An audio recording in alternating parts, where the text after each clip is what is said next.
Hello everyone, আসসালামু আলাইকুম।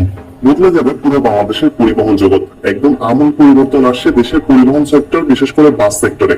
অনেক বাস কোম্পানি আপনারা দেখবেন যাদের রুট পারমিট ক্যান্সেল হয়ে যেতে পারে। অনেকগুলো রুটে কিন্তু নতুন বাস আসার সম্ভাবনা রয়েছে। কিছু কিছু বাস অনেক নিচু থেকে অনেক উপরে যাবে, আবার অনেক বাস অনেক উপর থেকে অনেক নিচে নেমে আসবে। তবে সবচেয়ে বেশি সান্ত্বনা পাবে হানিফ এন্টারপ্রাইজ।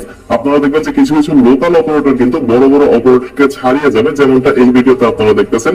আর এক কেন্দ্রিক যে চেটিয়া ব্যবসা, একটা নির্দিষ্ট জেলায় শুধুমাত্র একটি বাস কোম্পানির 400-500 বাস চলা, অন্য বাস কোম্পানি না থাকা, এই জিনিসটা অনেকটাই কমে আসবে।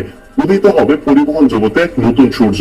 তো সবকিছু মিলিয়ে থাকছে আজকের এই ভিডিও, যে সামনে কোন কোম্পানি উঠে আসতে পারে, কোন কোম্পানির ডাউনফল হতে পারে, কোন কোম্পানি নতুন নতুন আসতে পারে, সবকিছু মিলে বর্তমান পরিস্থিতির প্রেক্ষিতে এবং ভবিষ্যতের ব্যাপারে একটি সম্পূর্ণ ক্লিয়ার স্টেটমেন্ট দেওয়ার চেষ্টা করবো আজকের ভিডিওতে। সম্পূর্ণ ভিডিও জুড়ে আপনাদের সাথে আছি আমি, মাহবুবুর রহমান খান। প্রথমে আমি আফসোস করবো হানিফ এন্টারপ্রাইজের জন্য, দেশের পরিবহন জগতের সম্রাট, যাদের কাছে রয়েছে প্রায় রানিং 500+ বাস।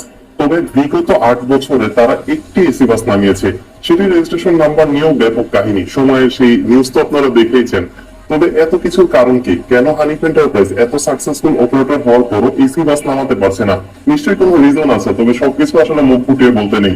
তবে তাদের একটা বড় পরিবর্তন এবং এসি সেক্টরে হানিফ এন্টারপ্রাইজের একটি বড় পরিবর্তন হয়তো আমরা দেখতে পারি সামনে।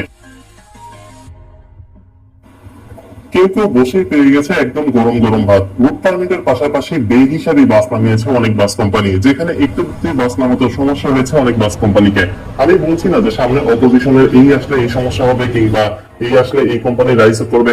তবে যে কোম্পানিগুলো কিছুটা নিপীড়নের শিকার হয়েছিল কিংবা কিছুটা বৈষম্যের শিকার হয়েছিল, যাদের বাসগুলো রুট পারমিট পাচ্ছিল না, নতুন বাসের রেজিস্ট্রেশন পাচ্ছিল না, তারা কিছুটা হলেও ঘুরে দাঁড়াবে এবং ঢালাও ভাবে নতুন বাস কোম্পানি আসা বন্ধ হবে। কক্সবাজার আমরা দেখেছি যে একের পর এক নতুন বাস কোম্পানি নেমেছে, একের পর এক বাস নেমেছে। প্রতিনিয়তই কোনো না কোনো নতুন কোম্পানি, সেন্ট মার্টিন অমুক, সেন্ট মার্টিন তমুক নেমে যাচ্ছে। তো এরকম ইনসিডেন্ট গুলো থেকেও কিছুদিনের জন্য হলো বিরত থাকবে দেশের পরিবহন জগৎ কিংবা বাস জগৎ।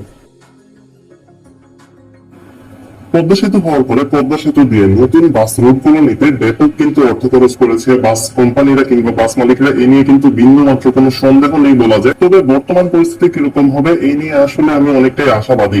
দেখা যাচ্ছে যে বাস কোম্পানি সুবিধা পাচ্ছে সে সুবিধা পেয়েই যাচ্ছে, আবার যে সুবিধা পাচ্ছে না সে একদমই সুবিধা পাচ্ছে না। তো মোটামুটি একটা লেভেলে আসতে পারে দেশের পরিবহন জগৎ, যদিও এটা একটা নোংরা জগৎ কিংবা এখানকার পলিটিক্স সবসময় থাকবে।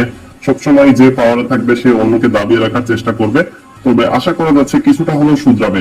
অ্যাটলিস্ট আগে যদি এই সেক্টরটা 90% পলিউটেড ছিল, এখন হয়তো এই সেক্টরটা 25% কিংবা 30% পলিউটেড থাকবে, পলিউশন থাকবে, তবে আগের চেয়ে মাত্রাটা একটু কমবে।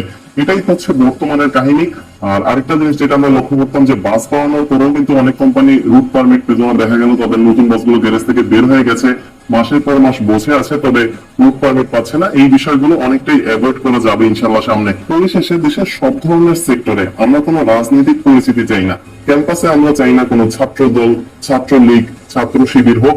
তেমনি বাস কোম্পানিতেও কিন্তু কেউ চাবে না যে এখানে কোনো লীগ কিংবা কোনো দল কিংবা কোনো পার্টি এসে দাঁড়াক। কারণ রাজনৈতিক পরিচয় থেকে তার ব্যবসায় সুবিধা কিংবা রাজনৈতিক পরিচয় থেকে তার পরিচয় এটা যাতে না হয়। পরিশেষে দেশের সর্বস্তরের মানুষ নীতি নৈতিকতা বজায় রেখে ব্যবসা করতে পারুক, রাস্তায় চাঁদাবাজি বন্ধ হোক, নতুন বাস নামাতে কিংবা রেজিস্ট্রেশন পেতে চাঁদাবাজি বন্ধ হোক, যেকোনো এক কোম্পানি দিয়ে যাত্রীদের জিম্মি করা বন্ধ হোক, যাত্রীদের থেকে অতিরিক্ত ভাড়া নেওয়া কিংবা যাত্রীদের সাথে অনিয়ম করা, এই জিনিসগুলো বন্ধ হোক। এইটাই চাই দেশের পরিবহন জগতের সকল মানুষ। শুধুমাত্র ভারতীয় বাসগুলোর উপরে ডিপেন্ড না থেকে আগের মতো জাপানিজ বাস কিংবা ইউরোপীয় ব্র্যান্ডেড বাসগুলো আসা শুরু হোক। দিন শেষে সর্বস্তরের সকল বাস ব্যবসায়ীরা হালাল ভাবে, সৎভাবে তাদের ব্যবসা পরিচালনা করুক, এরকম একটি আশা ব্যক্ত করে শেষ করতে হচ্ছে আজকের ভিডিও। তবে একটা বিষয় শিওর, যে সামনে আপনারা এরকম ফুলের মালা পরিচিত বেশ কয়েকটি নতুন বাস কোম্পানি দেখতে পারবেন, আবার অনেক বাস কোম্পানিরই আপনারা ডাউনফল দেখতে পারবেন। সকল স্টুডেন্টদের প্রতি শ্রদ্ধা রেখে এবং বিজয়ের মিছিল দিয়ে শেষ করছি আজকের এই ভিডিওতে। নতুন বাংলাদেশে, স্বাধীন বাংলাদেশে আবারও সবাইকে নতুন করে স্বাগতম।